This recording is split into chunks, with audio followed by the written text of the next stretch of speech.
your wonderful streets, like a Japanese bayonet. You don't understand these things. It is simply called etiquette.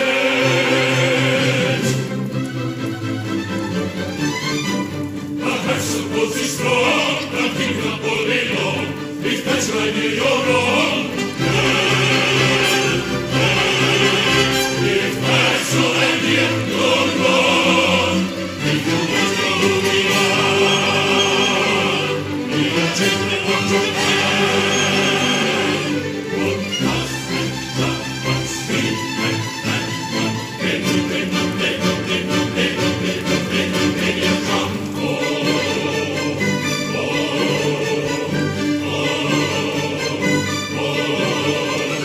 One plus and love, one sweet and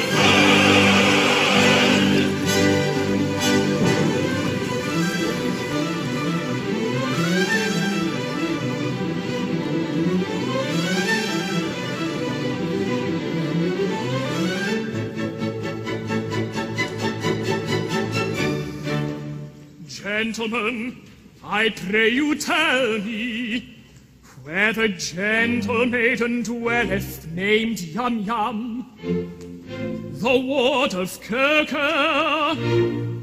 In pity speak, oh speak I pray you. Why do you ask this question?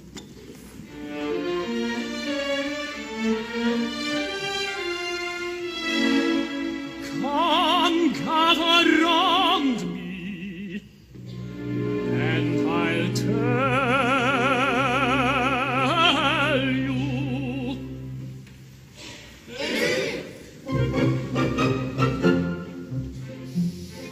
A wandering minstrel I, a thing of shreds and patches, of ballad songs and snatches, and dreamy lullaby. My catalogue is long, through every passion ranging, and to your humours changing. I tune my summer song, I tune my summer song. Are you in sentimental mood? I sigh with you. Oh, sorrow, on maiden's coldness do you brood? I do so too. Oh, sorrow, sorrow.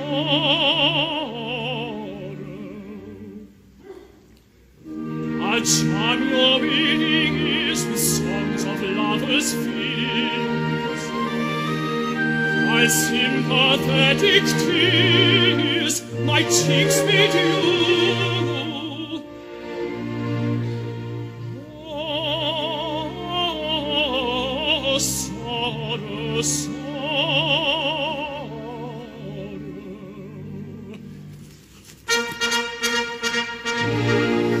But if patriotic sentiment is wanted, I've patriotic ballads cut and dried. For wherever country's banner may be planted, all other local banners are defied.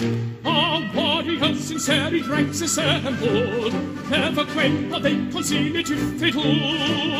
And I shouldn't be surprised if nations trembled before the mighty troops or troops of T.T. Blue. We shouldn't be surprised if nations trembled before the mighty troops or troops of T.T. And if you call for a song on the sea, we'll leave the capstan around. With the old heave-ho for the wind is free, our anchors a trip and our hands are lee. Hurrah for the homeward bound. Hurrah for the homeward bound. Full day aloft in a howling breeze may tickle a landsman's taste. But the happy starter sailor sees is when he's down in an inland town with his Nancy on his knees. And his arm around her waist. The brand and captain off we go as the fingers swings us round. Video,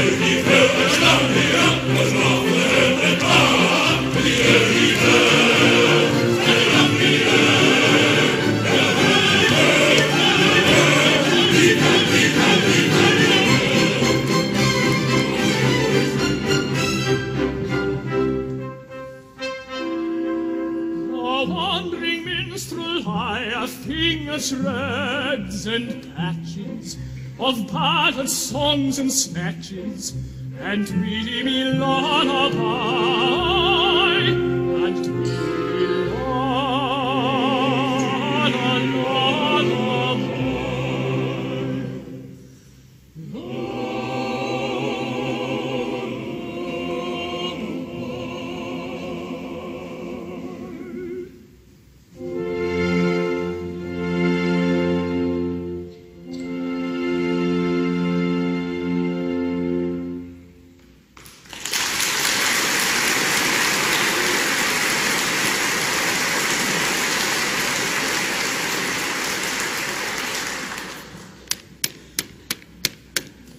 Very nice.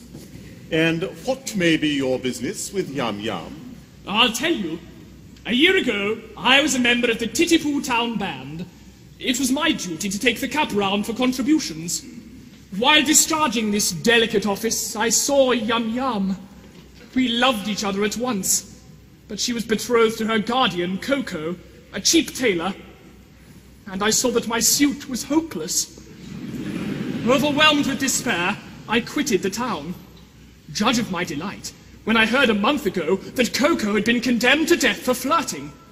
I hurried back at once in the hope of finding Yum Yum at liberty to listen to my protestations. It is true that Coco was condemned to death for flirting, but he was reprieved at the last moment and raised to the exalted rank of Lord High Executioner.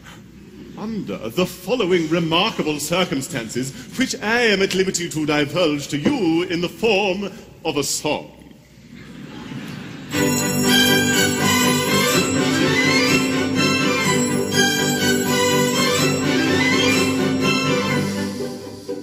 Our great Mikado, virtuous man, when he to rule our land began, resolved to try a plan whereby young men might best be steadied. So he decreed in words succinct that all who flirted, leered or winked, unless connubially linked, should forthwith be beheaded, beheaded, beheaded, should forthwith be beheaded.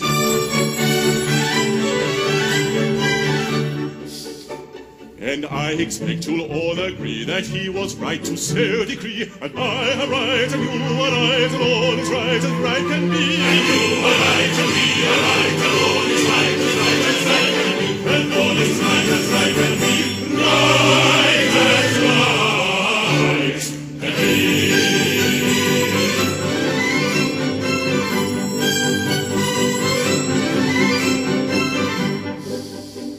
This strict decree, all understand, caused great dismay throughout the land, for young and old and shy and bold were equally affected.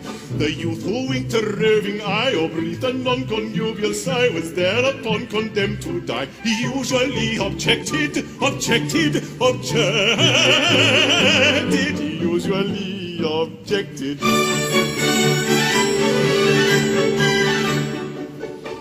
And you will allow, as I expect, that he was right to so object. And I am right, and you are right, and everything is quite correct. And you are right, and we are right, and everything is quite correct. And everything is quite correct. All is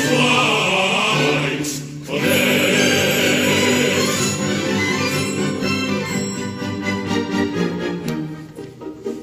And so we straight let out on bail a convict from the county jail, whose head was next on some pretext condemned to be mown off, and made him headsman, for we said who's next to be decapitated cannot cut off another's head until he's cut his own off, his own off, his own off, until he's cut his own off.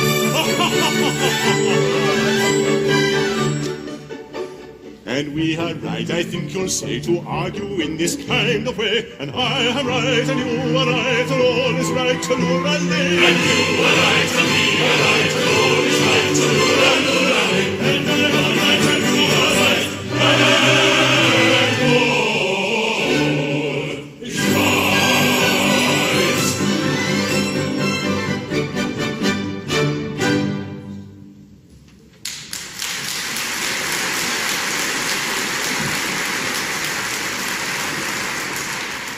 Coco, the cheap tailor, Lord High Executioner of Titipu. Why, that's the highest rank a citizen can attain. It is! Our logical Mikado, seeing no moral difference between the dignified judge who condemns a criminal to die and the industrious mechanic who carries out the sentence, has rolled the two officers into one, and every judge is now his own executioner. But how good of you, for I see you are a nobleman of the highest rank, to condescend to tell all this to me, a mere strolling minstrel. Don't mention it. I am, in point of fact, a particularly haughty and exclusive person of pre-Adamite ancestral descent. You will understand this when I tell you I can trace my ancestry back to a protoplasmal, primordial, atomic globule. Consequently, my family pride is something inconceivable. I can't help it. I was born sneering. But I struggle hard to overcome this defect. I mortify my pride continually. When all the great officers of state resigned in a body because they were too proud to serve under an ex-tailor, did I not unhesitatingly accept all their posts at once? And the salaries attached to them, you did. It is consequently my degrading duty to serve this upstart as First Lord of the Treasury, Lord Chief Justice, Commander-in-Chief, Lord High Admiral, Master of the Buckhounds, Groom of the Backstairs, Archbishop of Titipu, and Lord Mayor, both acting and elect, all rolled into one, and at a salary. A poobah paid for his services. I, a salaried minion. But I do it. It revolts me, but I do it. And it does you credit. But I don't stop at that. I go and dine with middle-class people on reasonable terms. I dance at cheap suburban parties for a moderate fee. I accept refreshment at any hand, however lowly. I also retail state secrets at a very low figure. For instance, any further information about Yum Yum would come under the head of a state secret. Another insult, and I think a light one.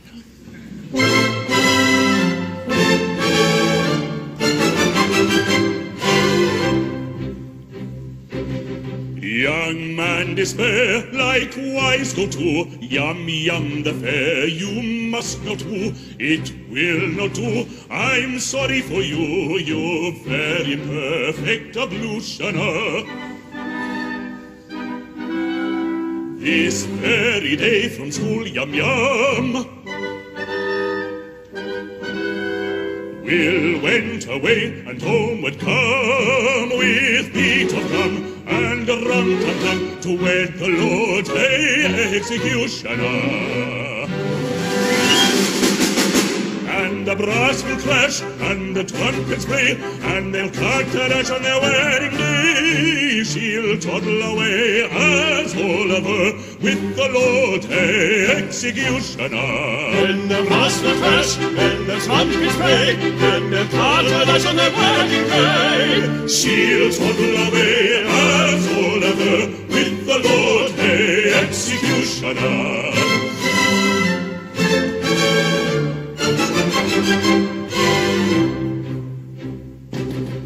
It's a hopeless case, as you may see, and in your place away I flee. But don't blame me, I'm sorry to be of your pleasure a diminutioner. They'll vow their pact extremely soon. In point of fact, this afternoon, a honeymoon with that buffoon, and 7 commences, so you should hear. And the brass will crash, and the trumpets play, and they'll cut their ash on their wedding day. She'll toddle away as Oliver with the Lord executioner. And the brass will crash, and the trumpets play, and they'll cut their ash on their wedding day. She'll toddle away as Oliver with the the Lord executioner.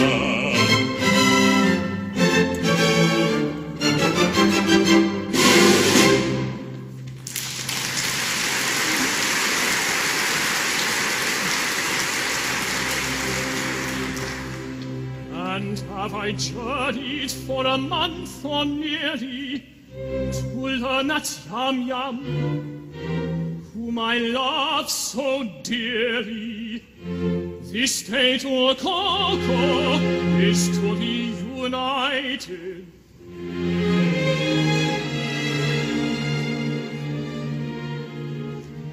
The fact appears to be as you've recited. But here he comes, equipped as suits his station. He'll give you any further information.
From the county jail by a set of curious chances, liberated then on bail, on my own recognizances, wafted by a favoring gale, as one sometimes is in trances, to a height that few can scale, save by long and weary dances. Surely never had a mail under such like circumstances, so adventurous a tale, which may rank with most romances, taken from the county jail by a set of curious chances. Surely never had a mail so adventurous a tale.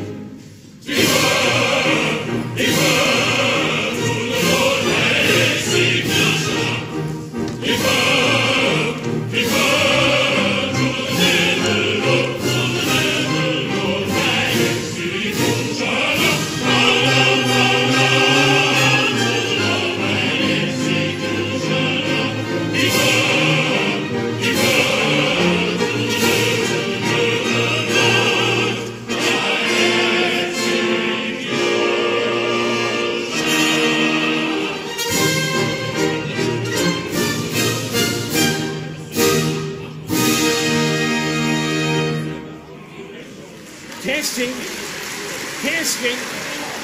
1, 2, 3. Ladies and gentlemen, fellow Titipodians, I am much touched by this reception. I can only trust that by strict attention to duty, I shall ensure a continuance of those favours which it will ever be my study to deserve. If I should ever be called upon to act professionally, I'm happy to think that there will be no difficulty in finding plenty of people whose loss will be a distinct gain to society at large. Thank you.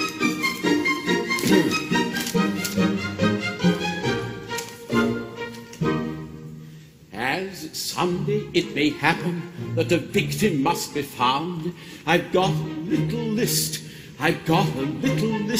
of society offenders who might well be underground and who never would be missed. They never would be missed.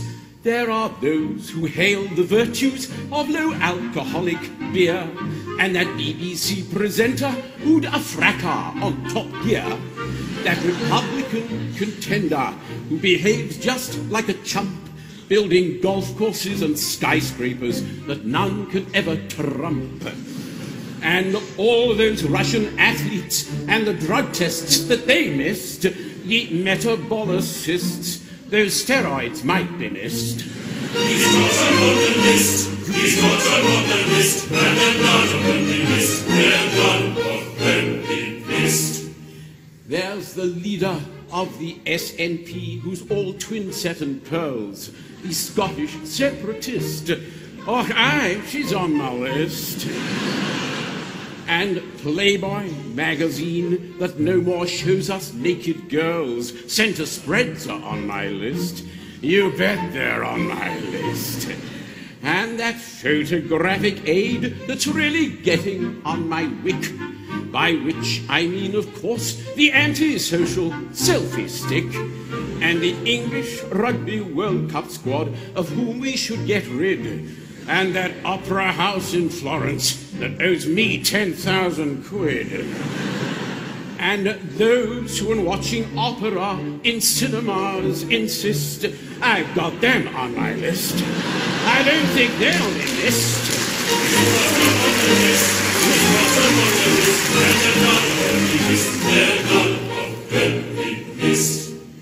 There's that recent elevation to the Lord's Baroness Bra. She gives me quite a lift.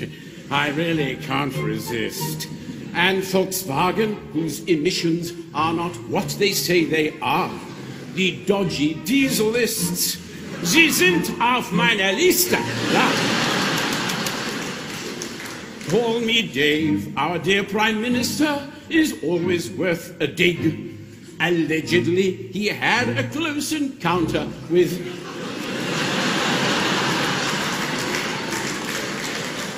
Diana Rigg. And that Labour Party Trotsky who must have a hairy chest. We know so because he wears no tie and sports a manky vest. To be fair, there are the Lib Dems, but alas, they don't exist. I had them on my list. I don't think they'll be missed. You may put them on the list. You may put them on the list. And then none of them be missed. Then none of them be missed. Yes, of course, yes.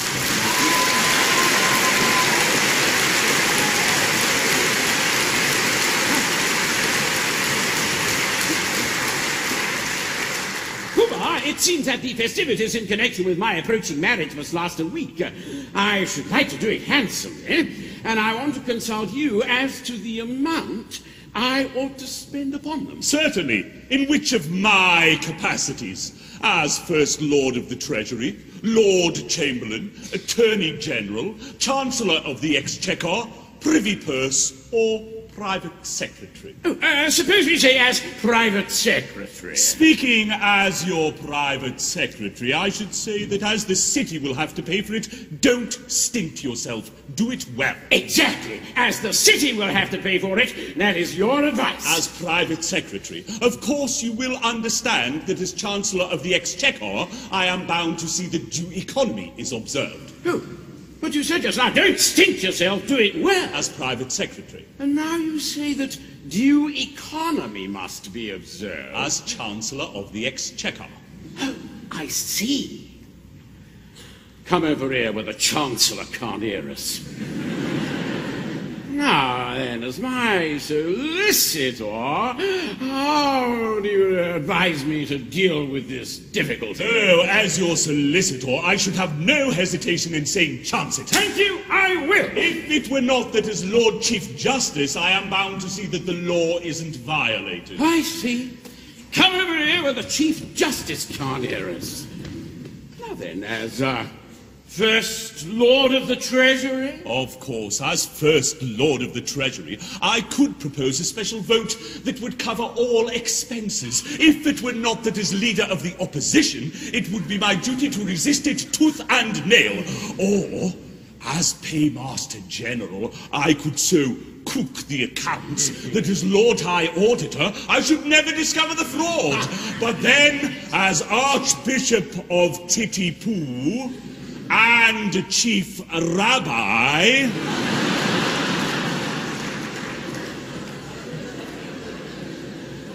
it would be my duty to denounce my dishonesty and give myself into my own custody as First Commissioner of Police. That's extremely awkward. I don't say all these distinguished people couldn't be squared, but it is right to tell you that they wouldn't be sufficiently degraded in their own estimation unless they were insulted with a very considerable bribe. The matter shall have my careful consideration. Oh, but my bride and her sisters approach, and any little compliment on your part, such as an abject grovel in a characteristic Japanese attitude, would be esteemed a favor. No money, no grovel.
Everything is a sauce very safe, for we care for none. Life is a joke that's just begun. Three little maids from school. Three little maids who all unmarried come from a ladies' seminary. Three for the genius tutelary. Three little maids from school. Three little maids from school. One little maid is a bright yum-yum. Two little maids in attendance come. Three little maids, the total sum. Three little maids from school. From three little maids take one away. Two little maids remain and they won't have to wait very long, they say. Three little maids from school. Three little maids from school. Three little maids who all unmarried come from a ladies' seminary. Three for a genius tutelary. Three little maids from school. Three little maids from school.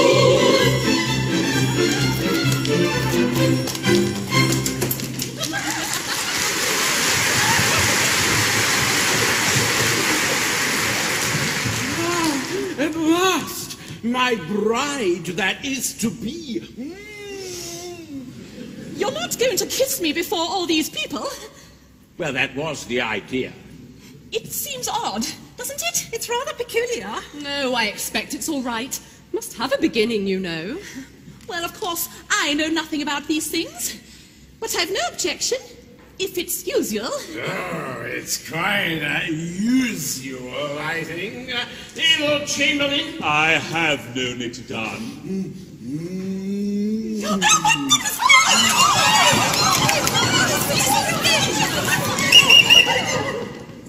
I beg your pardon.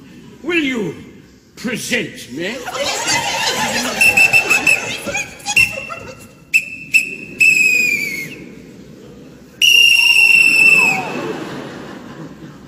One at a time, if you please. No, if you please. He's the gentleman who used to play so beautifully on the Marine Parade. Sir, I have the misfortune to love your ward, Yum Yum. Oh, I know I deserve your anger. Anger? Not a bit, my boy. Why, I love her myself. Charming little gal, isn't she? Pretty eyes, nice hair. Taking little thing all together. Very glad to hear my opinion backed by a competent authority. Thank you very much. Goodbye. Take him away. I beg your pardon, but what is this? That is a tremendous swell. Oh. Go away, little girls. Can't talk to little girls like you. Go away, there's dears. Pooh-Bah, allow me to present you. These are my 3 wards. This one is my bride-elect. What do you want me to do with them? Mind, I will not kiss them. Not even for cash. No, you shan't kiss them. Just a little bow, a mere grovelette. It goes against the grain. How-de-do, little girls, how-de-do. Oh, my protoplasmal ancestor. That's very good. I am not in the habit of saying how-de-do, little girls, how-de-do to anyone under the rank of a stockbroker.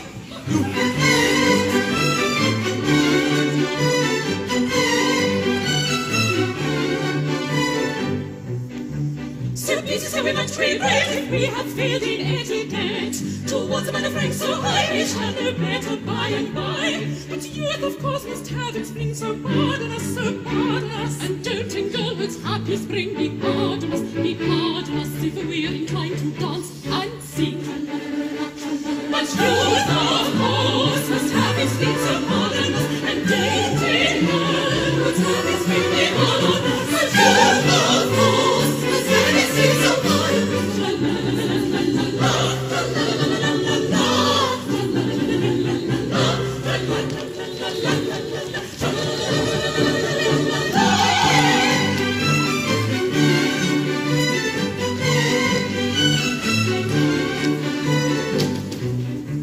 I think you ought to recollect you cannot show too much respect to what I'm entitled to, but nobody does, and why should you? That youth our touch should have in spring is hard on us, to our prerogative we cling, so pardon us, if we decline to dance and sing tra-la-la-la-la-la, tra-la-la-la-la-la. But youth, of course, must have its things ardent, and then pretty girl must have its spring be on.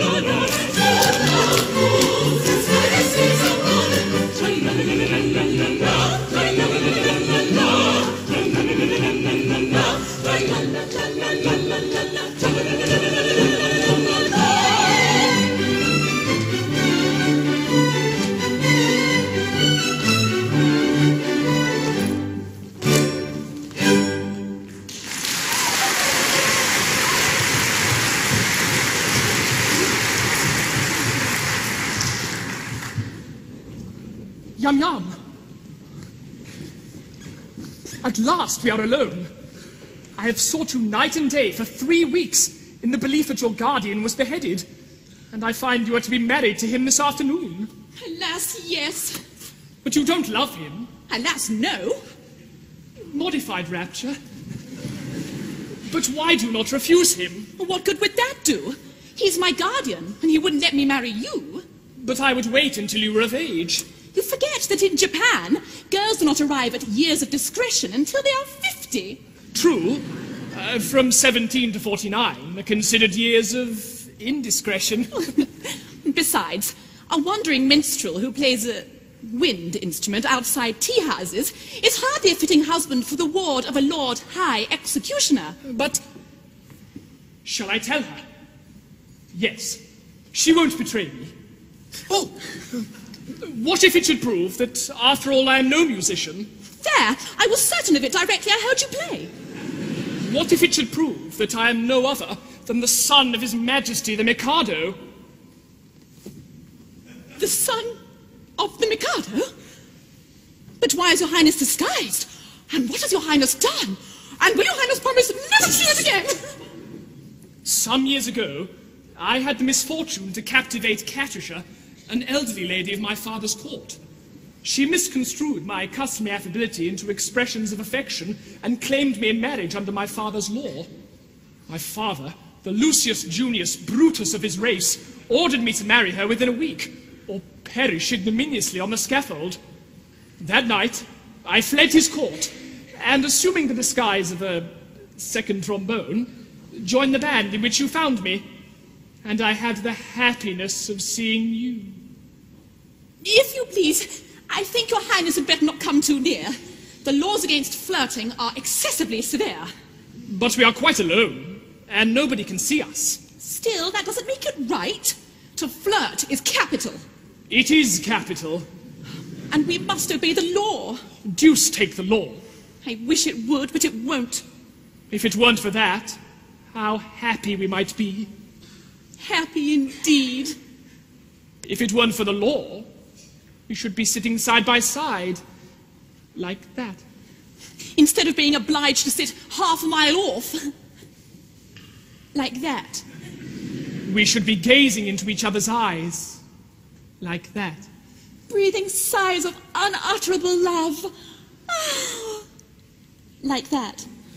With our arms around each other's waist, like that. Yes, if it weren't for the law. If it weren't for the law. As it is, of course, we couldn't do anything of the kind. Not for worlds. Being engaged to Coco, you know. Being engaged to Coco. Were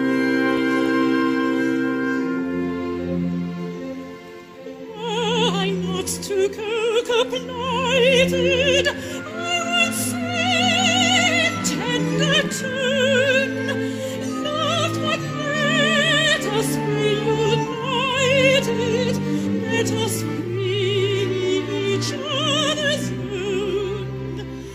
I would say, oh gentle stranger, press me closely to thy heart. Share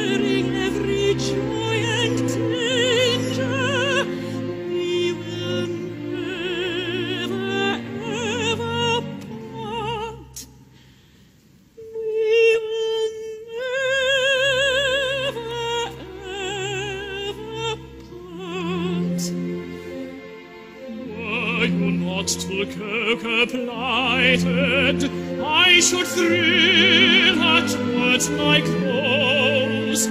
Joy of joys is love requited, love despised is woe of woes. I would merge all rank and station, worldly spheres are naught to us, and to mark my admiration, I would kiss you fondly thus. I would kiss you fondly thus.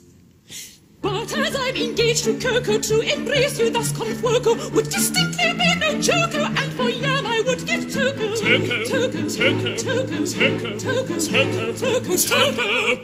So in spite of all temptation, such a thing I'll not discuss, and on more consideration will I kiss you fondly thus. Will I kiss you fondly thus? Let me make it clear to you, this is what I'll never do. This, oh this, oh this, oh this, this is what I'll never, never do. This, oh this, oh this, oh this, this is what I'll never do. I'll never do. Oh this, this is what I'll never, never do.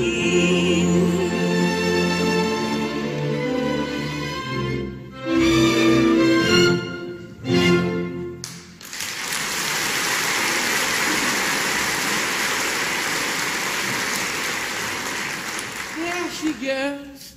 To think how entirely my future happiness is wrapped up in that little parcel. Really, it hardly seems worthwhile. Oh, matrimony, thou ship of fools, cast upon the mighty seas. Now then, what is it? Can't you see I'm soliloquizing? You've interrupted my interior monologue, sir. I am the bearer of a letter from His Majesty, the Mikado. A letter from the Mikado? Oh, what in the world could he have to say to me?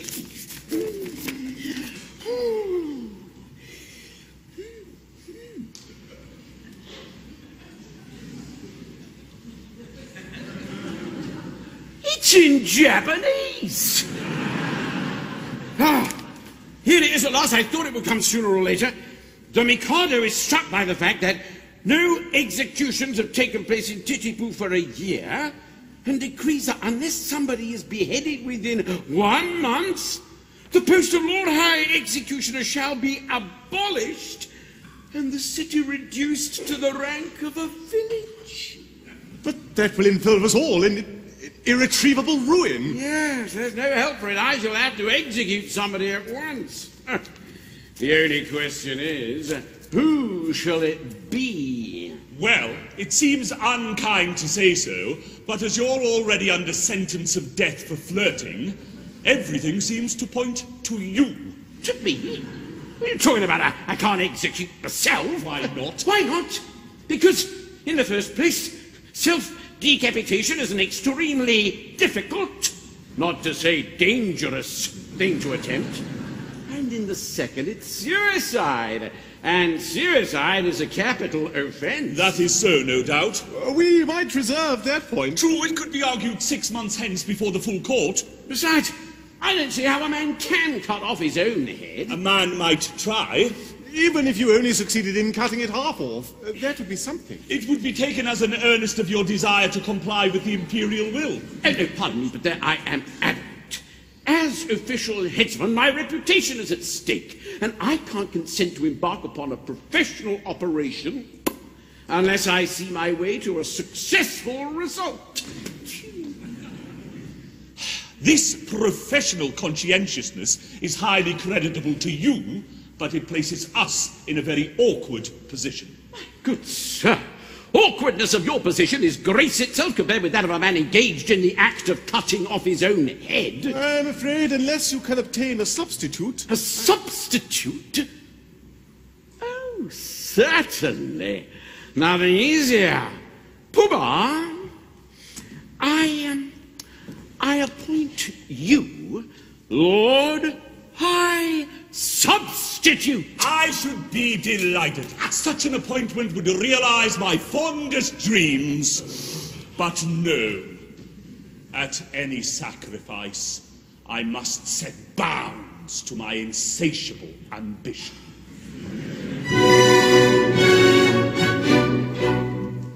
I am so proud, if I allowed my family pride to be my guide, I'd volunteer to quit this sphere instead of you in a minute or two. But family pride must be denied and set aside and mortified and mortified.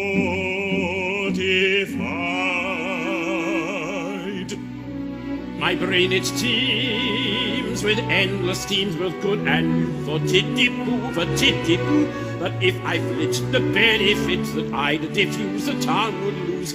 Now every man to aid his clan should plot and plan as best he can.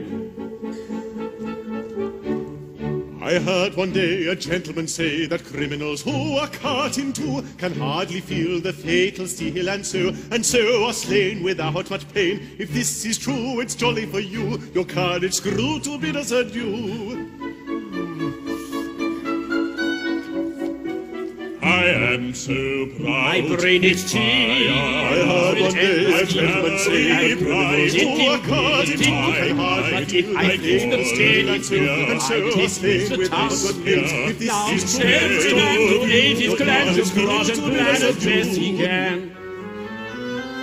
And so, although I'm ready to go, yet recollect what disrespected I neglect to thus effect this indirect. And so I object. And so, although I wish to go, and greatly pine to brightly shine, and take the line of a hero fine with grief condign, I must decline. And go and show both friend and foe how much you dare. I'm quite aware it's your affair, yet I declare I take your share, but I don't much care. I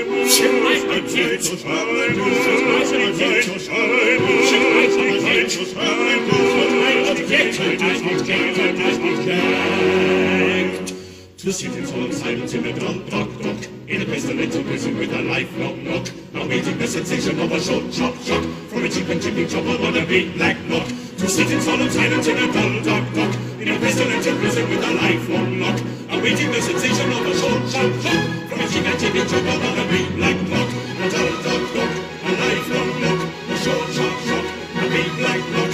To sit in solemn silence in a pestilential prison and awaiting the sensation of a cheap and chipping trouble on a big black knock.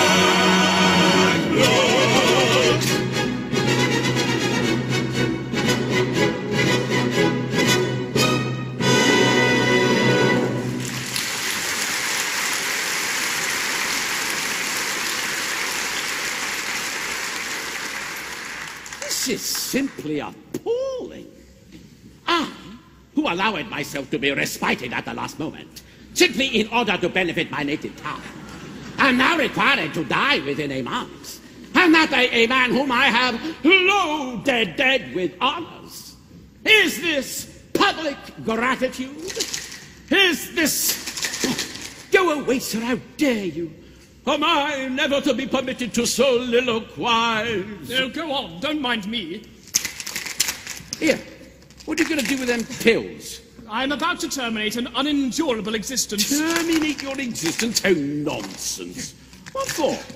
Because you are going to marry the girl I adore. Nonsense, sir, I won't permit it. I am a humane man. And if you attempt anything of the kind, I shall order your instant arrest. Come, sir, desist at once, or I summon my guard. That's absurd.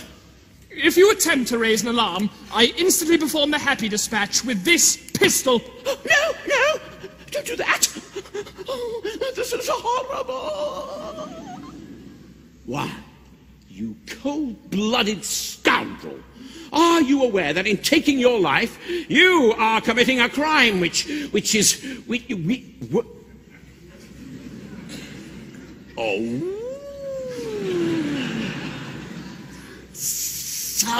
Substitute.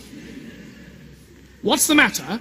Is it absolutely certain you're resolved to die? Absolutely. Will nothing shake your resolution? Nothing. Threats, entreaties, prayers, all useless? All. My mind is made up. Well, if you really mean what you say, and if you are absolutely resolved to die, and if nothing whatever will shake your determination, don't spoil yourself by committing suicide, but be beheaded handsomely at the hands of the public executioner. I don't see how that would benefit me. You don't? No. No. Observe, you'll have a month to live, and you'll live like a fighting cock at my expense. Then when the day comes, there'll be a grand public ceremonial. You'll be the central figure. No one will attempt to deprive you of that distinction. There'll be a procession, bands, dead march, bells tolling, all the girls in tears. Yum, distracted. Then, when it's all, over, general rejoicings and a display of fireworks in the evening. You won't see them, but they'll be there all the same. Do you think that Yum would really be distracted at my death? Oh, I'm convinced of it. Bessie, she's the most tender-hearted little creature alive. I should be sorry to cause her pain. Perhaps, after all, if I were to withdraw from Japan and travel in Europe for a couple of years, I might contrive to forget her. No, I don't think you could forget Yum so easily. And after all, what's more miserable than a love-blighted life? True. Life without Yum. Why, it seems absurd. And yet, there are a good many people in the world who have to endure it. Poor devils, yes. You're quite right not to be of their number. I won't be of their number. Noble fellow! I'll tell you how we'll manage it.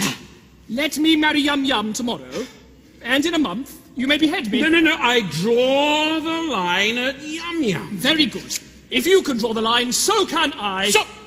Listen, be reasonable. I mean, how can I consent to your marrying Yum when I'm going to marry her myself? My good fellow, she'll be a widow in a month, and you can marry her then. Yes, that's true, of course, I quite see that, but... dear me, my position over the next month will be most unpleasant.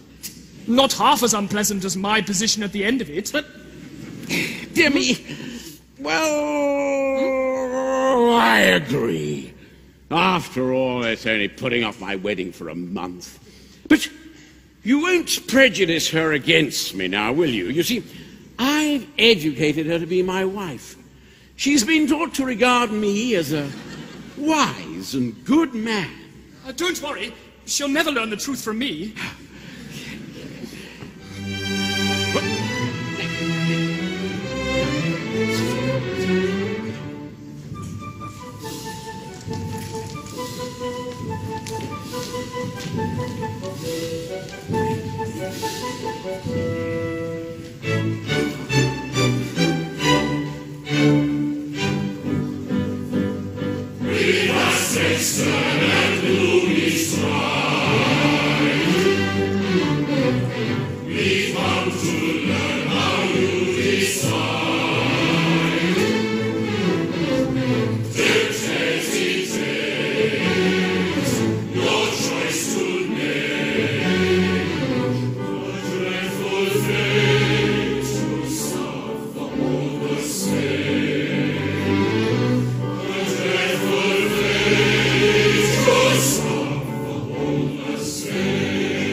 actually appear. Congratulate me, gentlemen, I found a volunteer. The Japanese equivalent of yeah. 'Tis Nankibu. Hey, Nankibu. I think he'll do. Yes, he'll do. He yields his life if I yum surrender. No, I adore that girl with passion tender, and could not yield her with a ready will. For her I long to, if I did not adore myself with a passion tender still, with passion tender still. Oh, yes, he loves himself with passion tender still. Take her, she's yours.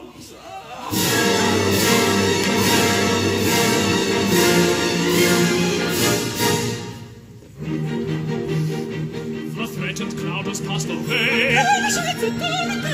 The night may come too soon. And let the throne that oil comes with laughing song and melody. Let the throne of joy comes with laughing song and melody. Laughing song and melody. With laughing song. Take your hands, shout the joy, shout the take away. With all the making of the heaven, make a beautiful joy, shout the take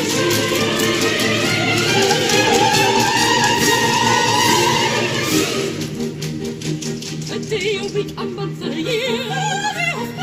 Might even tie comes much too soon. We'll live at least a hundred rules. And let the throne that oil comes with laughing song and melody. And let the throne of joy comes with laughing song and melody. Comes with laughing song and melody.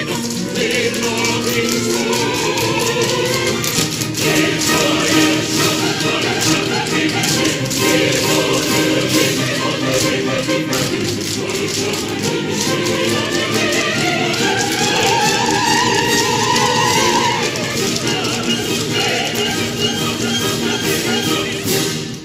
As in a month you have to die, if Curfew tells us true, 'twere empty compliment to cry, long life to Nanki Poo.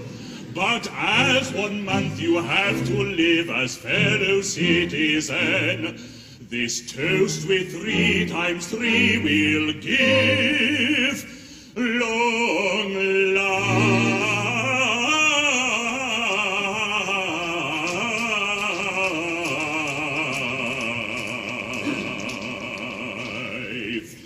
Long life to you. Long life to you. Long life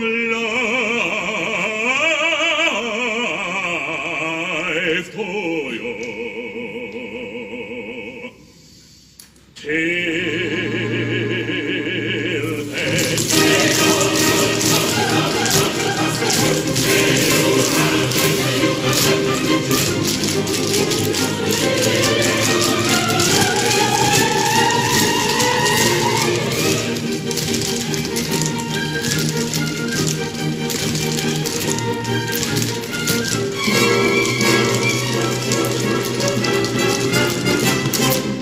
Your revel cease.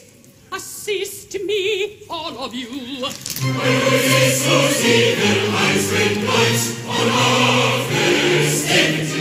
Will you stop it? I claim my perjured lover, Nanki Poo. O fool, to shun delights that never cloy. Come back, O shadow fool, come back to joy.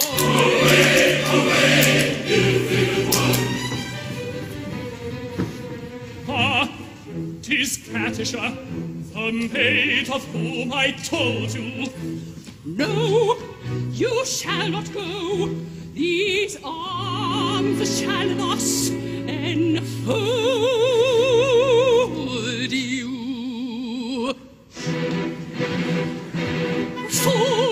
dearest, my hallowed joys, a glide that seest no equipoise. Oh, rash that judgest from half the whole.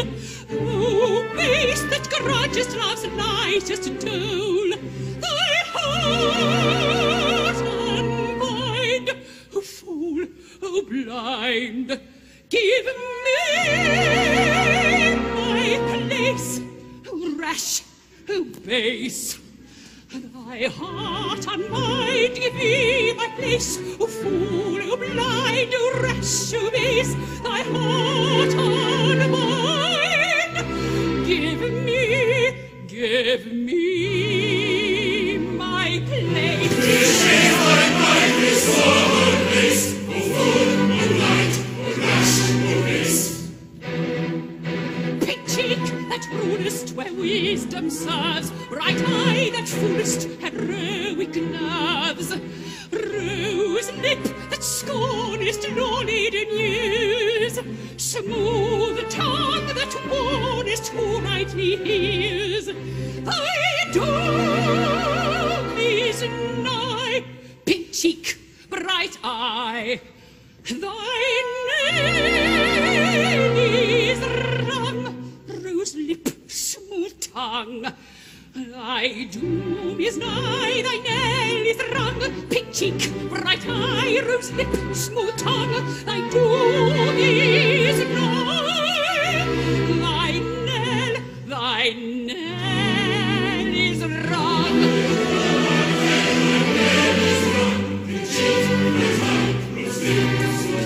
Thy doom is nigh, thy knell is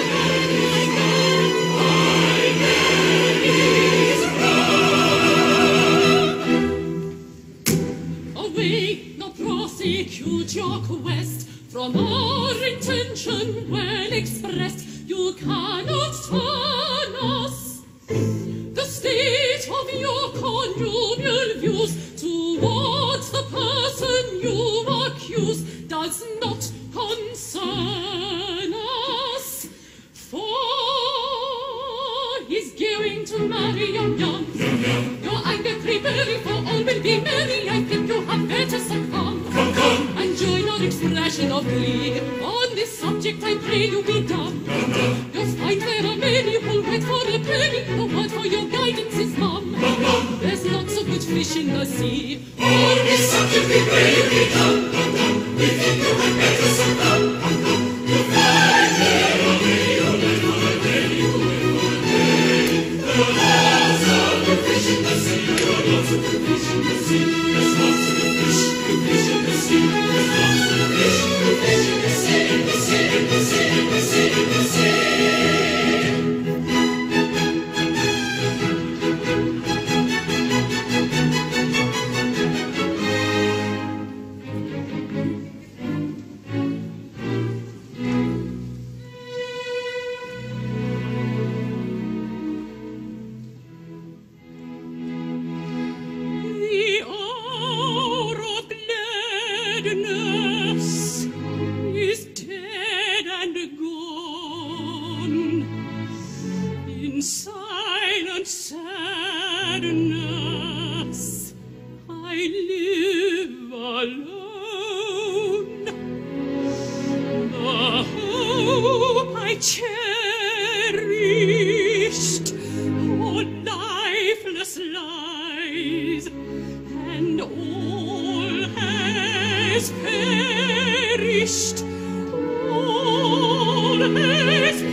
Shall rule.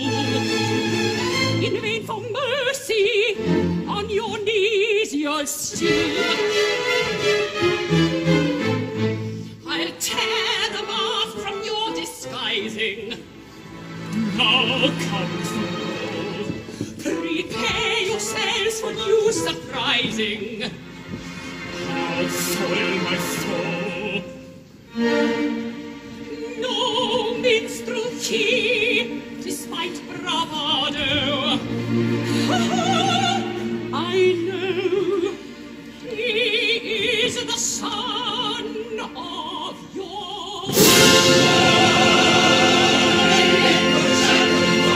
In vain you interrupt with this tornado. He is the only son of your. I've spoken. Your gay Gambado. He is the son of your. Son of your.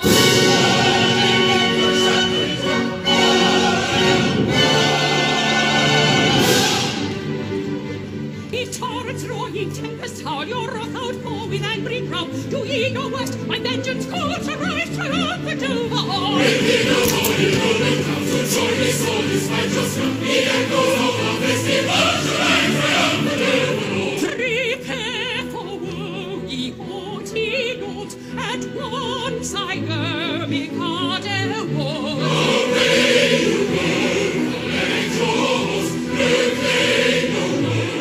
Is what was. We do not treat that is the sound. For joy reigns everywhere above. We do not treat that is the sound. For joy reigns everywhere above. We angels of the festival shall rise the song, the stars of the sky Shall rise my arms and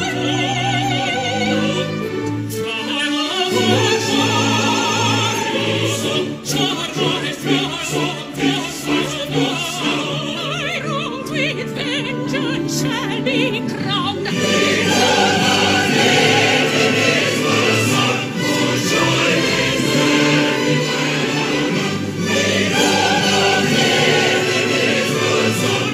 shall be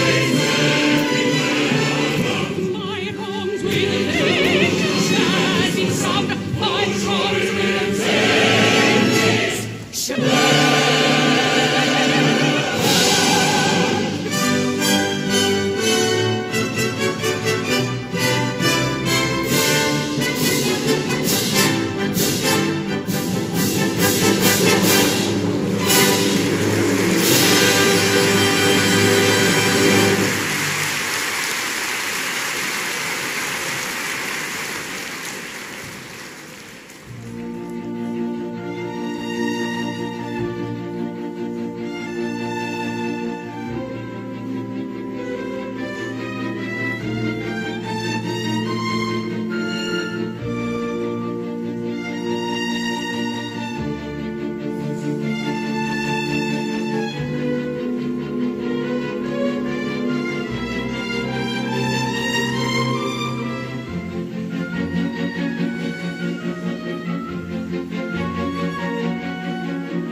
sit with downcast eye, let it brim with dew. Try if you can cry, we will do so too. When you're summoned to start, like a frightened roe, flutter, little heart, color, come and go. Modesty at marriage tide well becomes a pretty bride. Modesty at marriage tide well becomes a pretty bride.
Sometimes I sit and wonder in my artless Japanese way why it is that I am so much more attractive than anybody else in the whole world.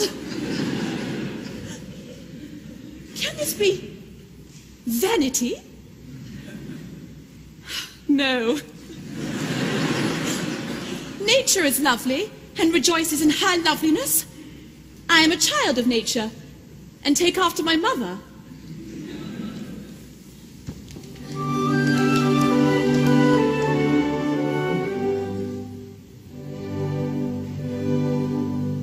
The sun whose rays are all ablaze with ever-living glory does not deny his majesty, he scorns to tell a story.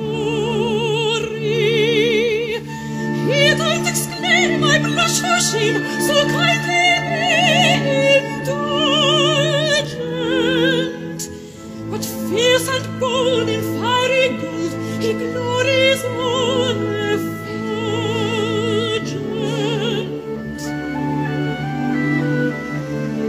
I mean to rule the earth as he the sky. We really know the sun and I. We mean to rule the earth as he the sky. We really know worth the sun and I.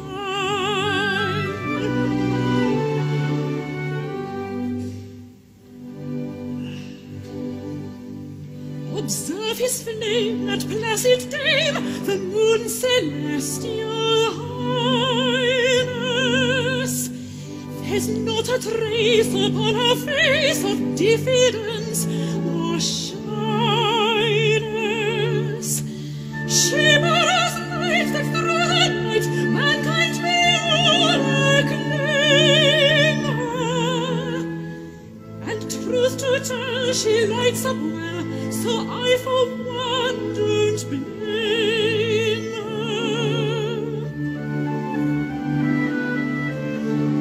Pray make no mistake, we are not shy. We're very wide awake, the moon and I.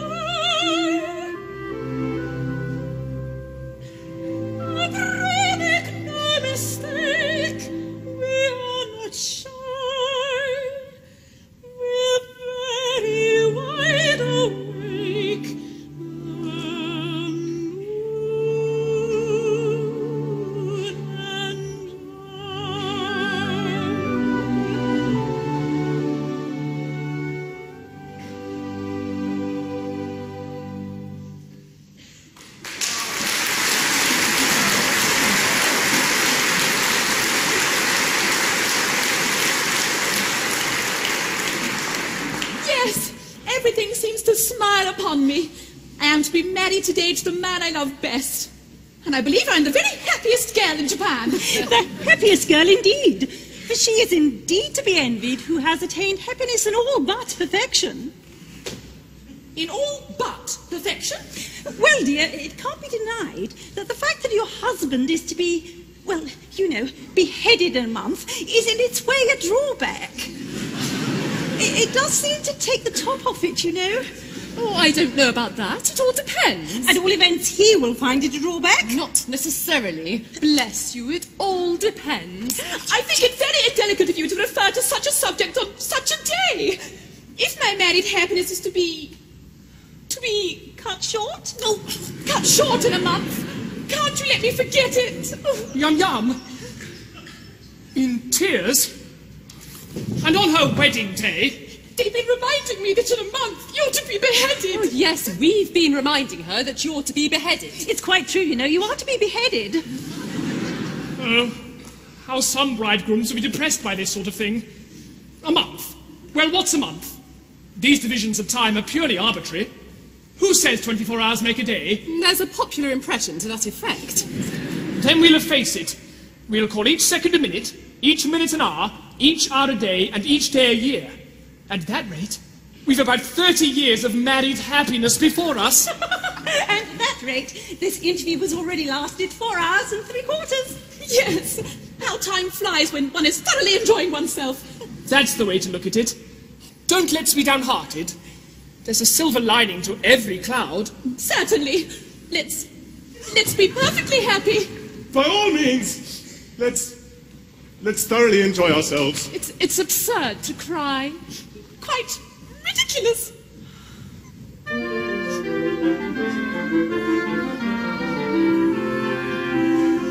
Bright it dawns our wedding day. Joyous are we give thee greeting, with our hearts of fleeting. Fickle moments, prithee stay. Fickle moments, prithee stay. What their mortal joys behollow, Pleasures come if sorrows follow. Will the tocsin sound along?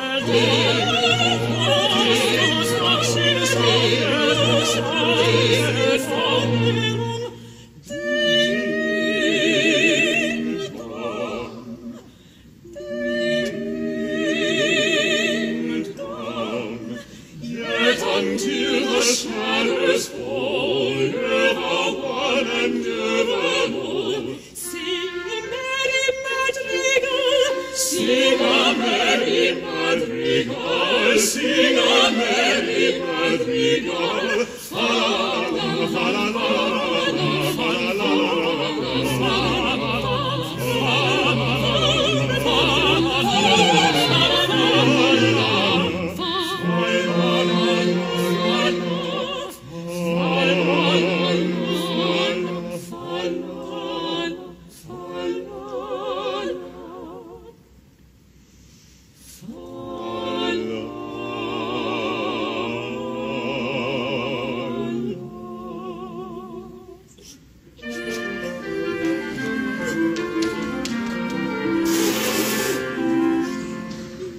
let us drive a ready tear.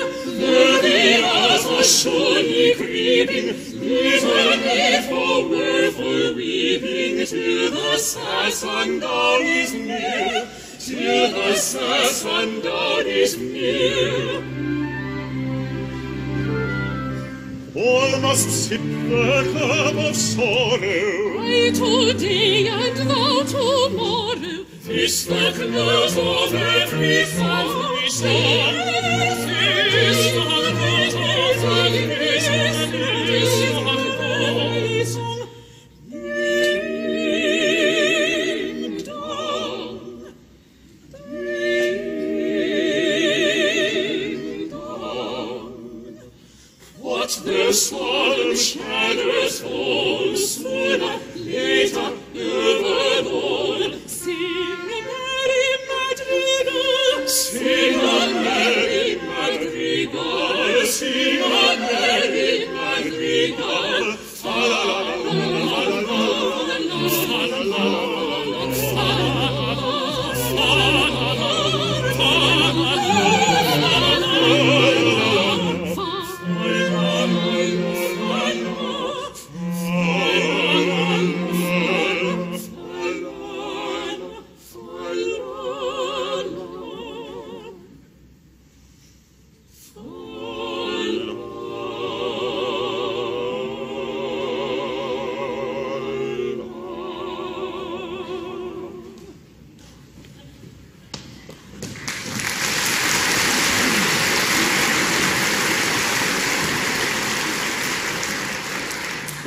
Go on.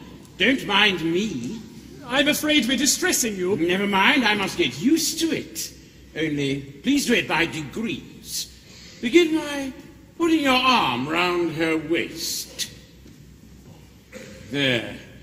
Let me get used to that first. Oh, wouldn't you like to retire? It must pain you to see us so affectionate together. No, I must learn to bear it.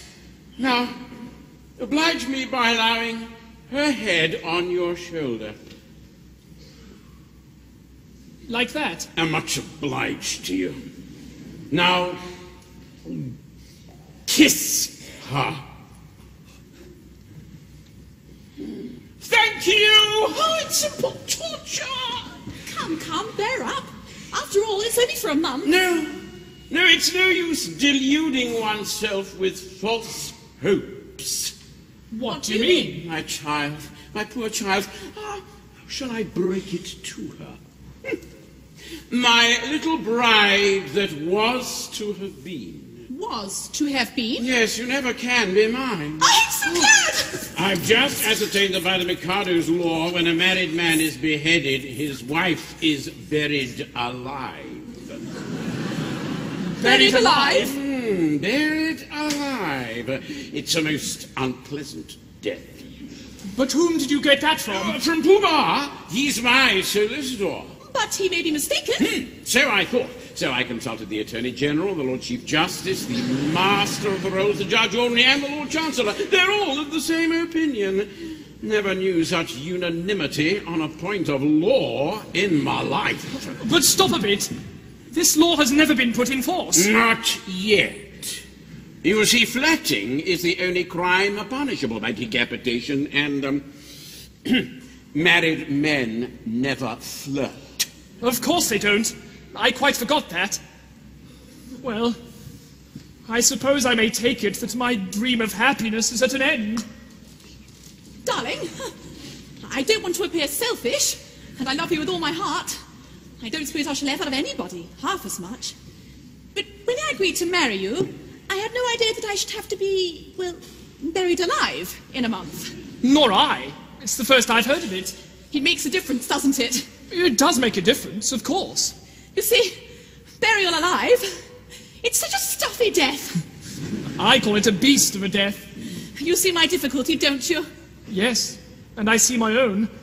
If I insist on your carrying out your promise, I doom you to a hideous death. If I release you, you marry Coco at once. Here's a howdy-do, if I marry you. When your time has come to perish, then the maiden whom you cherish must be slaughtered too. Here's a howdy-do, here's a howdy-do. Here's a pretty mess, in a month or less. I must die without a wedding, let the bitter tears I'm shedding witness my distress. Here's a pretty mess, here's a pretty mess. Here's the state of things, to her life she clings. Matrimonial devotion doesn't seem to suit her notion, burial it brings. Here's the state of things, here's the state of things. With a passion that's intense I worship and adore, but the laws of common sense you oughtn't to ignore. If what I say is true, 'tis death to marry you. Here's a pretty state of things, here's a pretty howdy-do. Here's a pretty state of things, a pretty state of things. Here's a howdy-do, here's a howdy-do, here's a howdy-do. For if what I say is true, I cannot marry you. Here's a pretty, pretty state of things. Here's a pretty howdy-do.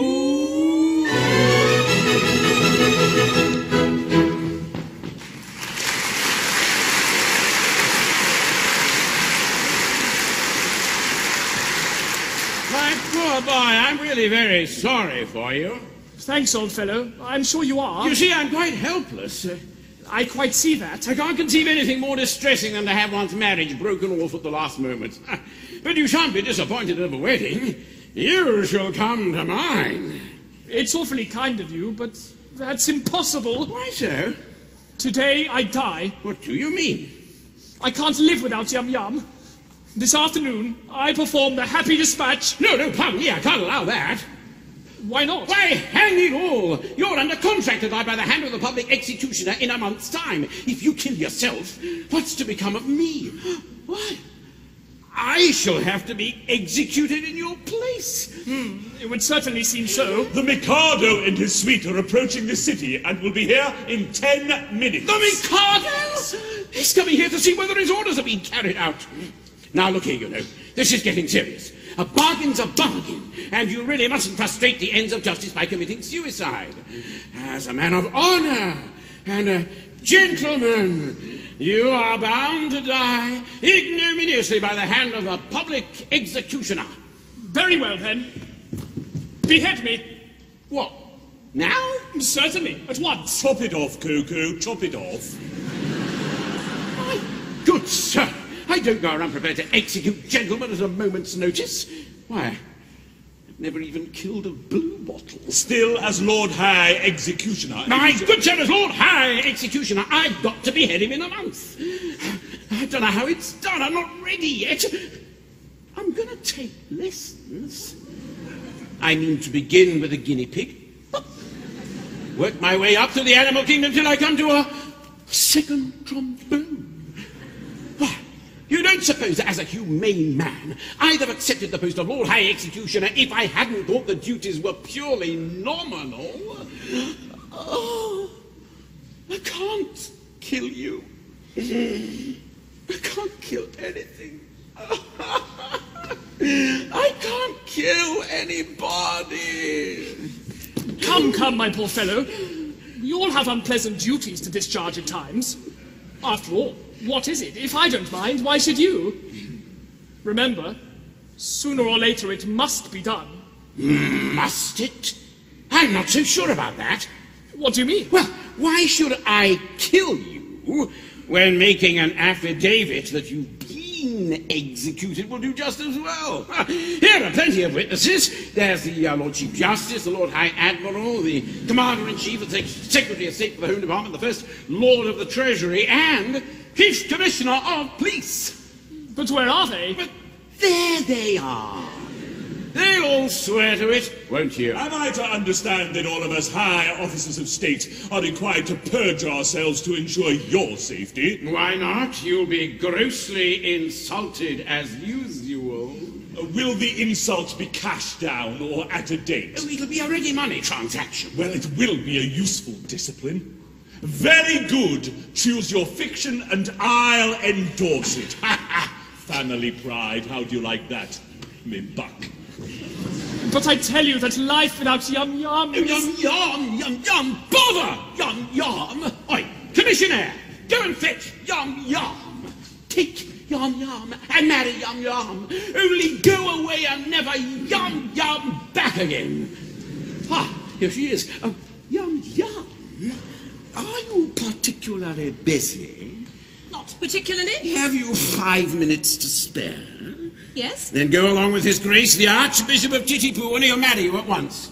But if I'm to be buried alive... Now, look, don't ask any questions, just do as I say, and Nantipu will explain all. But one moment. Not for words! Here comes the Mikado, no doubt to ascertain whether I've obeyed his decree. And if he finds you alive, I shall have the greatest difficulty in persuading him that I've beheaded you. Yum-pow!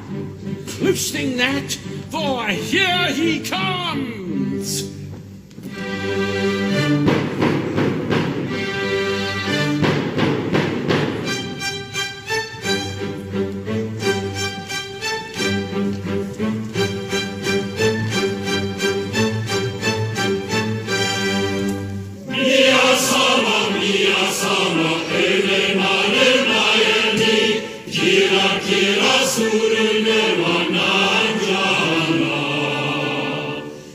California.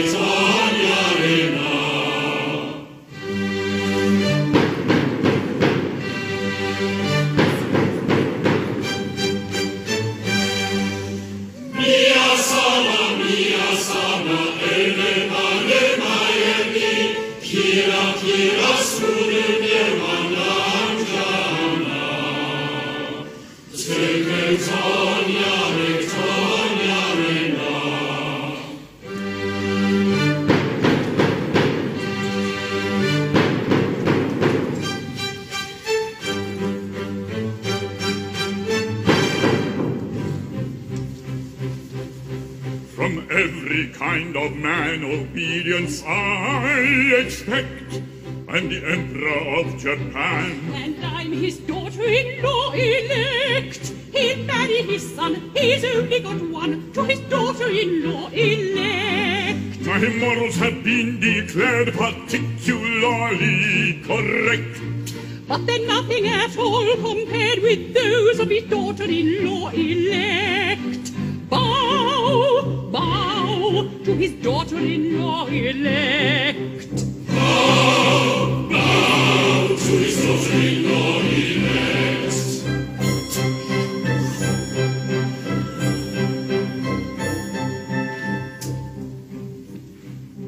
In a fatherly kind of way I govern each tribe and sect, all cheerfully own my sway. Except his daughter-in-law elect, as tough as a bone with a will of her own, is his daughter-in-law elect. My nature is love and light, my freedom's from all defect. He's insignificant quite compared with his daughter-in-law elect. Bow, bow to his daughter-in-law elect. Bow, bow to his daughter-in-law elect.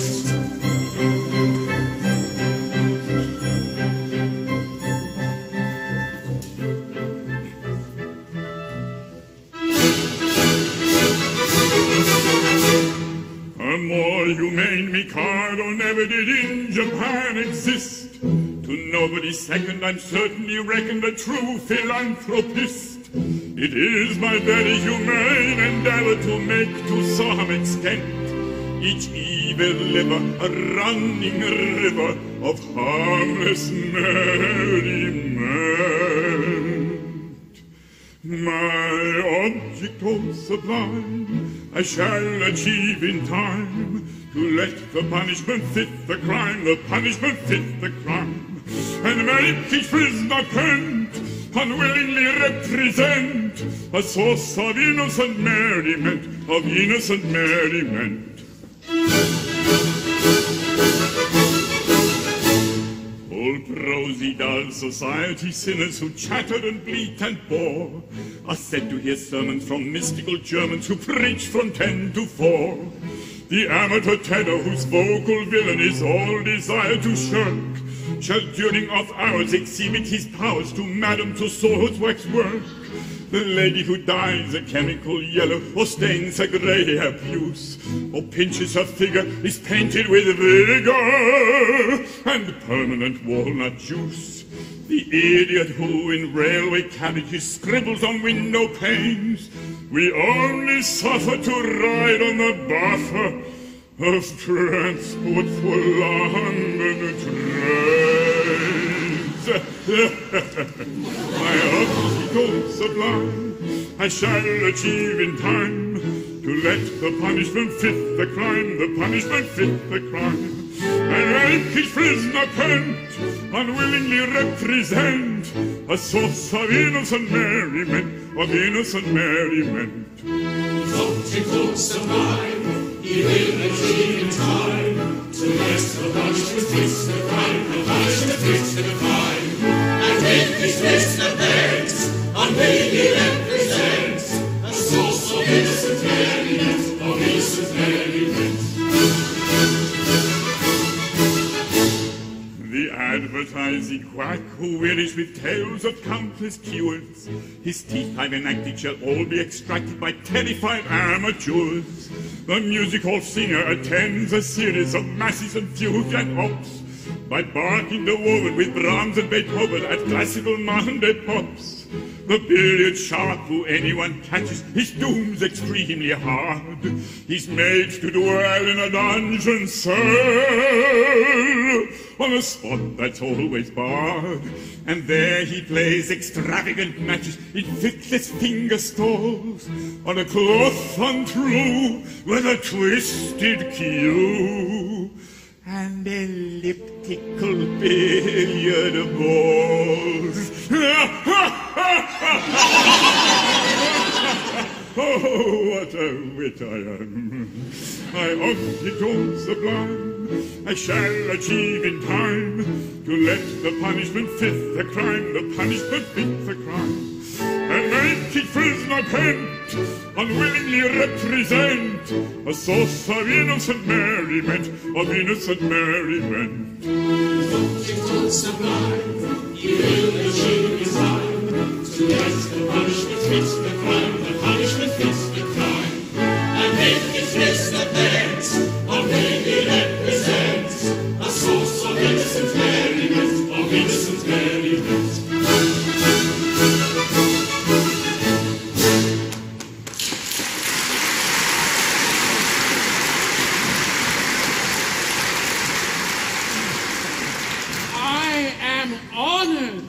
In being permitted to welcome your majesty, I guess the object of your majesty's visit, your wishes have been attended to. The execution has taken place. Oh, you've had an execution, have you? Yes, the coroner has just handed me his certificate. I am the coroner. And this is the certificate of death. At Titipu, in the presence of the Lord Chancellor, Lord Chief Justice, Attorney General, Secretary of State for the Home Department, Lord Mayor, and groom of the second floor. They were all present, Your Majesty. I counted them myself. A very good house. I wish I'd been in time for the performance. Tough fellow he was, too. A man of gigantic strength. His struggles were terrific. It was really a remarkable scene. Describe it.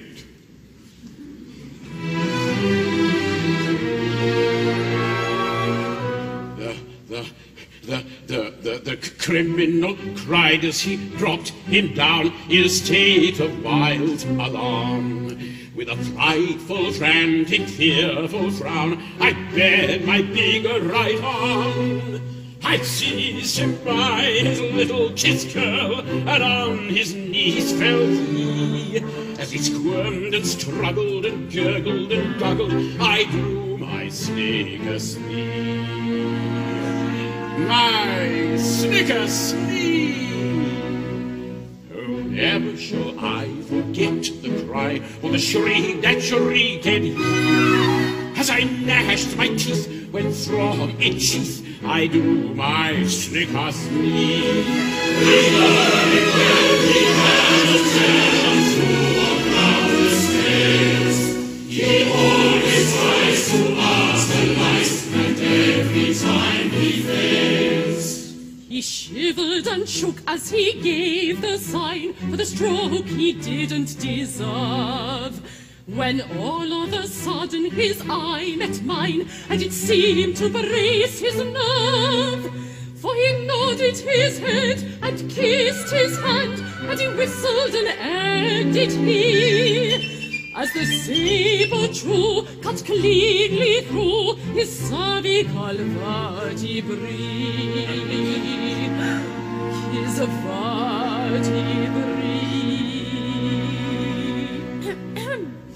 When a man's afraid, a beautiful maid is a cheering sight to see. And it's so I'm glad that moment sad was soothed by sight of me. You can't sustain the truth it might agrees. The taste exact for formless fact amounts to heart disease.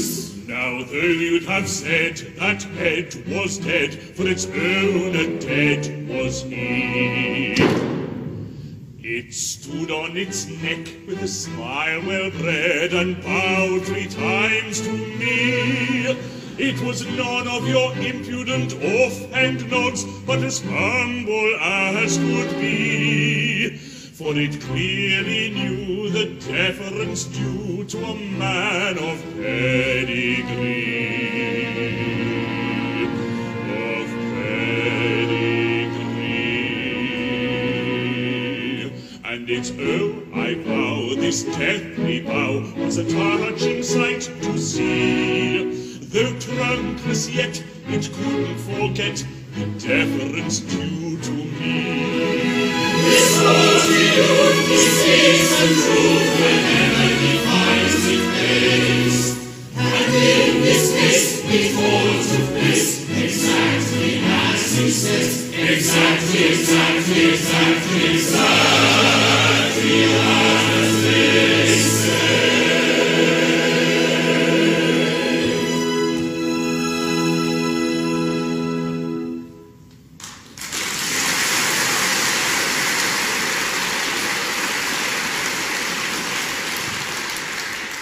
All this is very interesting, and I wish I could have seen it. But we came about a totally different matter. A year ago, my son, the heir to the throne of Japan, bolted from our imperial palace. Indeed. Had he any reason to be dissatisfied with his position? None whatever. On the contrary, I was going to marry him. Yet he fled. I am surprised that he should have fled from one so lovely. That is not true. No. You hold that I am not beautiful because my face is plain, but you know nothing. You are still unenlightened. Learn then that it is not in the face alone that beauty is to be sought. My face is unattractive. It is. But I have a left shoulder blade that is a miracle of loveliness. People come miles to see it. My right elbow has a fascination few can resist. Allow me! It is on view Tuesdays and Fridays on presentation of visiting card. As for my circulation, it is the largest in the world. And yet he fled.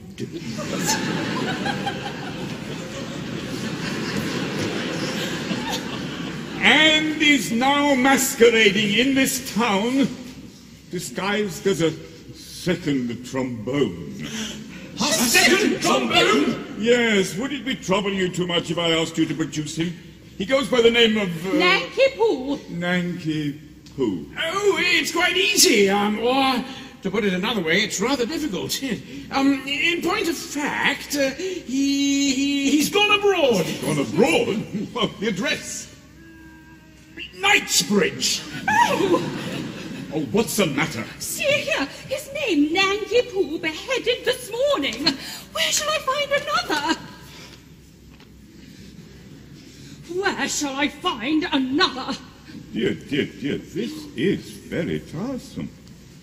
My poor fellow, in your anxiety to carry out my wishes, you have beheaded the heir to the throne of Japan. I beg to offer an unqualified apology. I desire to associate myself with that expression of regret. We really hadn't the least notion. Of course you hadn't. How could you? Come, my good fellow, don't distress yourself. It's no fault of yours.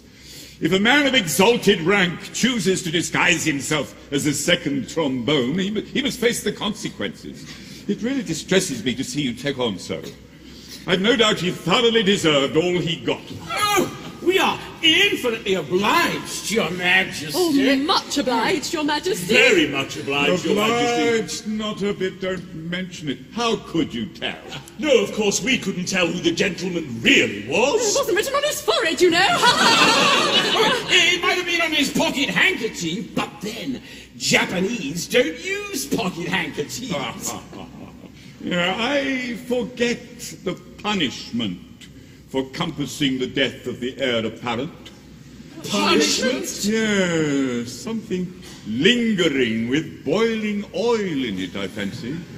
Something of that sort. I think boiling oil occurs in it, but I'm not sure. I know it's something humorous and lingering, either with boiling oil or... Melted lead. Melted lead! yes, melted lead. Oh, come, don't fret. I'm not a bit angry. If Your Majesty would accept our assurance, we had no idea. Of course. I knew nothing about it. I wasn't there. That's the pathetic part of it. Unfortunately, the fool of an act says compassing the death of the heir apparent. There's not a word about a mistake. No. Or not knowing. No. Or having no notion. No. Or not being there. No. There should be, of course. Yes. But there isn't. Still, that's the slovenly way that these acts are always drawn. Yeah. Still, never mind. Cheer up. It'll be all right. I'll have it altered. Next session. Now let's see about your execution. Will after luncheon suit you? Can you wait till then? Oh, yes. We can wait till then. Then we'll make it after luncheon. Actually, I don't want any lunch. I really am very sorry for you all, but it's an unjust world. And virtue is triumphant only in theatrical performances. See how the fates their gifts are locked, for A is happy, B is not. Yet B is worthy, I dare say, of more prosperity than A. Is B more worthy? I should say he's worth a great deal more than A. Yet A is happy, oh so happy, laughing, chuffing, nectar quaffing, ever joyous, ever gay, happy, undeserving A.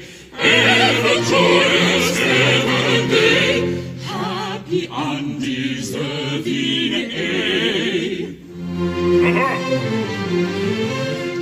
If I were fortune, which I'm not, B should enjoy his happy lot, and A should die in misery. That is assuming I am B. But should A perish, that should mean, of course, assuming I am B.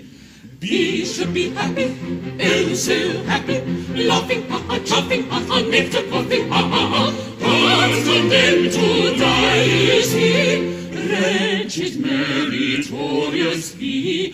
But condemned to die is he, wretched meritorious he. till after luncheon then.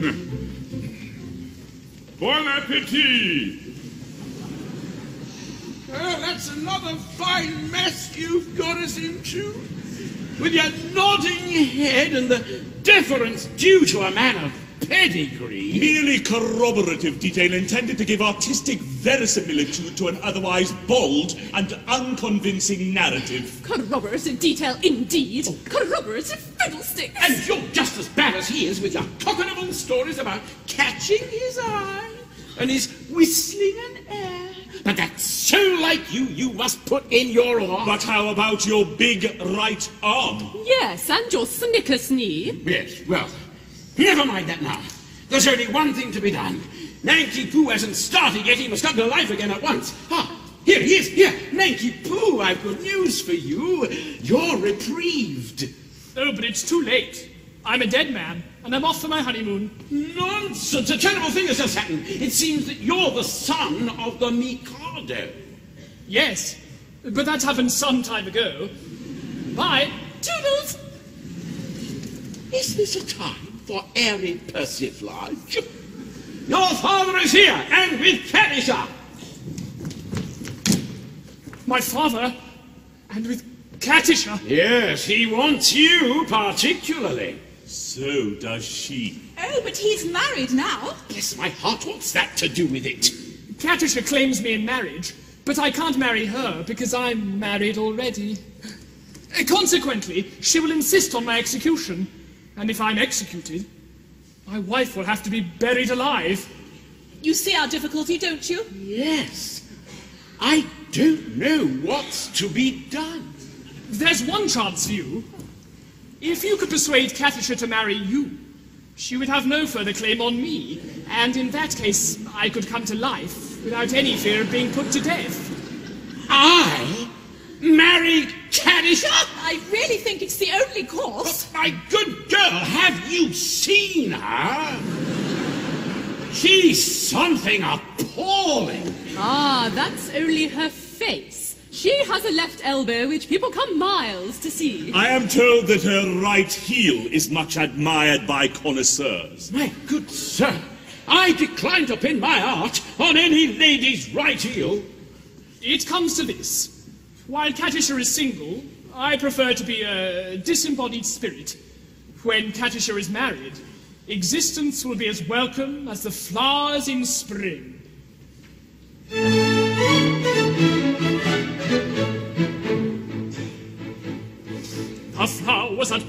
the spring. Tra-la, please promise of merry sunshine. As we merrily dance and we sing, tra-la, we welcome the hope that they bring. Tra-la, of a summer of roses and wine, of a summer of roses and wine. And that's what we mean when we say that a thing is welcome as flowers that bloom in the spring.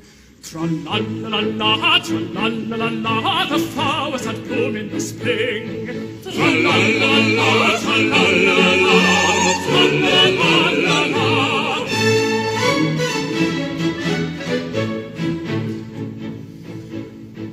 The flowers that bloom in the spring, tra-la, have nothing to do with the case. I've got to take under my wing, tra-la, a most unattractive old thing, tra-la, with a caricature of a face, with a caricature of a face. And that's what I mean when I say or I sing. Oh, bugger the flowers that bloom in the spring, tra-la-la-la-la, tra-la-la-la-la. Oh, bother the flowers of spring, tra-la-la-la, tra-la-la-la, tra-la-la-la-la. When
suppliant who robbed me of my love.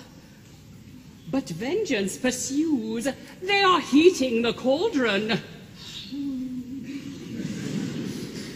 Katisha, behold, a suppliant at your feet. Katisha, mercy. Mercy? Had you mercy on him? See here, you have slain my love. He did not love me, but he would have loved me in time. I have an acquired taste. Only the educated palate can appreciate me. I was educating his palate when he left me. Well, he is dead, and where shall I find another? It takes years to train a man to love me. Am I to go through the weary round again, and at the same time implore mercy for you who has robbed me of my prey? I mean my pupil, just as his education was on the point of completion. Oh, where shall I find another? Here.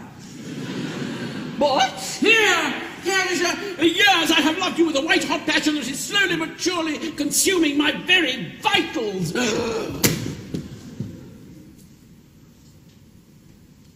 Shrink not from me. If there is aught of woman's mercy in your heart, turn not away from a lovesick suppliant whose every fibre thrills at your tiniest touch. True it is that under a poor mask of disgust, I have endeavoured to conceal the passion whose inner fires are boiling the oil, boiling the soul within me. But the fire will not be smothered. It defies all attempts at extinction and, breaking forth all the more eagerly for its long restraint, it declares itself in words that will not be weighed, that cannot be schooled, that should not be too severely criticized. Katisha, I dare not hope for your love, but I will not live without it. Darling! You, whose hands still reek with the blood of my betrothed, dare to utter words of passion to the woman you have so foully wronged? I do. Accept my words, or I perish on the spot. Go to. Who knows so well as I that no one ever yet died of a broken heart? Oh, you know not what you say. Listen.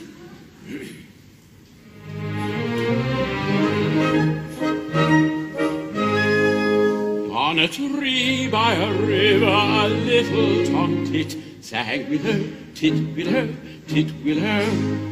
And I said to him, Dicky bird, why do you sit singing willow, tit willow? Is it weakness of intellect, Barney, I cried, or a rather tough worm in your little inside? With a shake of his poor little head, he replied, Oh, willow, tit willow, tit willow.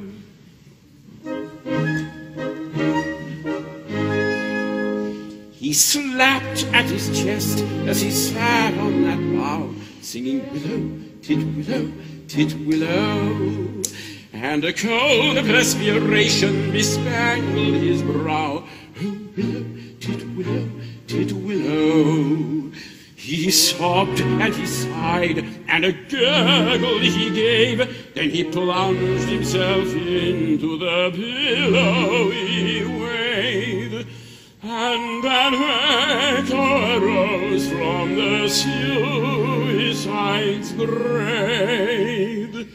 Oh, willow, tit willow, tit willow.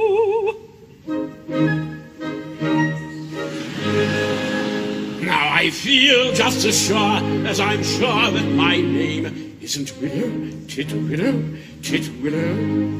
That was blighted affection that made him exclaim, Oh, willow, tit willow, tit willow. And if you remain callous and obdurate, I shall perish as he did, and you will know why.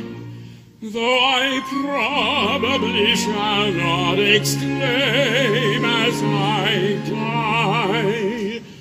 Oh, willow, tit willow, tit willow.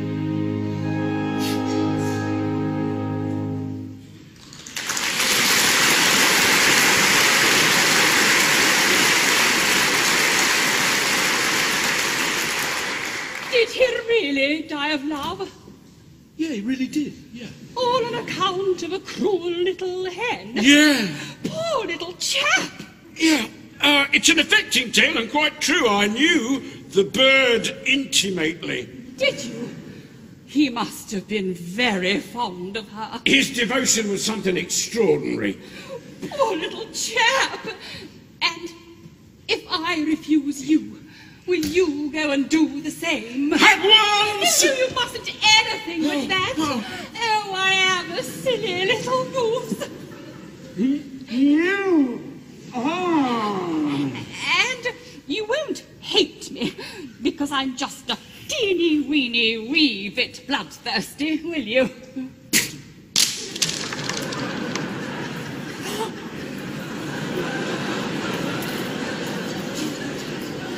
Hate you?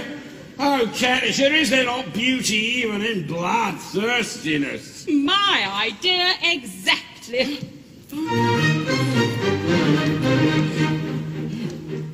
There is beauty in the bend of the blast. There is grandeur in growling of the gale. There is eloquent outpouring when the lion is roaring and the tiger is lashing of his tail. Yes, I like to see a tiger from the Congo or the Niger and his leisurely menaging of his tail. Volcanoes have a splendor that is grim, and earthquakes only terrify the domes. But to him who's scientific, there is nothing less terrific in the falling of a flight of thunderbolts. Yes, in spite of all my weakness, if I have a little weakness, it's a passion for a flight of thunderbolts. If that is so dum-dum-dum, it's evident very our tastes are one. Away we'll go and merrily marry, no tardily tarry till day is done.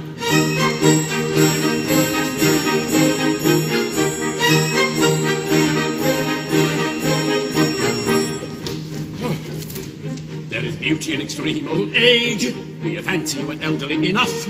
Information I'm requesting on a subject interesting is a maiden all the better when she's tough. It's my dominion, it's a general opinion that she'll last a good deal longer when she's tough. Are you old enough to marry, do you think? Oh, yes. Would you wait until you're 80 in the shade? Oh, no. There's a fascination frantic in a ruin that's romantic. Do you think you are sufficiently decayed? To the matter that you mention, I have given some attention, and I think I am sufficiently decayed. If that is so dum-dum-dum, it's evident very our tastes are one. Away we'll go and merrily marry, no tardily tarry till day is done. If that is so dum-dum-dum, it's evident very our tastes are one. Away we'll go and merrily marry, no tardily tarry till day is done. Dum-dum-dum, we'll merrily marry, no tardily tarry till day is done.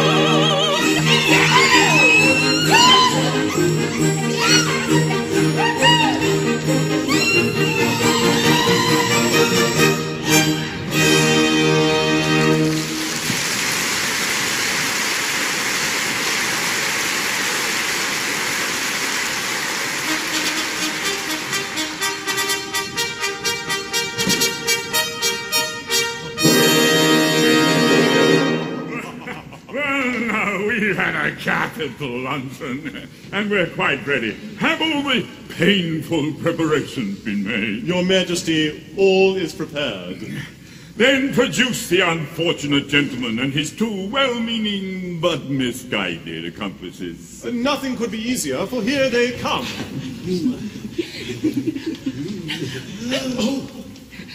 Mercy. Mercy for Coco. Mercy for Pity Sing. Mercy even for Pooh Bah. I beg your pardon, I don't think I quite caught that remark. Mercy even for Pooh Bah. Mercy. My husband that was to have been is dead, and I have just married this miserable object. Well, you've not been long about it. Well, we were married before the registrar. I am the registrar. I see. My difficulty is that as you have slain the heir apparent... The heir apparent is not slain. Bless my heart! My son! And your daughter-in-law elected. Traitor! You have deceived Yes, me! you are entitled to a little explanation, but I think he would give it better whole than in pieces. Your Majesty, it's like this. It is true, I stated I had killed Nankidu. With most affecting particulars. Merely corroborative detail intended to give artistic verisimilitude to an otherwise bald and unconvincing narrative. Will you refrain from putting in your oar? It's like this. When Your Majesty says let a thing be done, that thing is as good as done. Well, practically, it is done because Your Majesty's will is law. Your Majesty says, kill a gentleman, and a gentleman is told off to be killed. Consequently, that gentleman is as good as dead. Well, practically, he is dead, and if he is dead, why not say so? I see. Well, nothing could possibly be more satisfactory.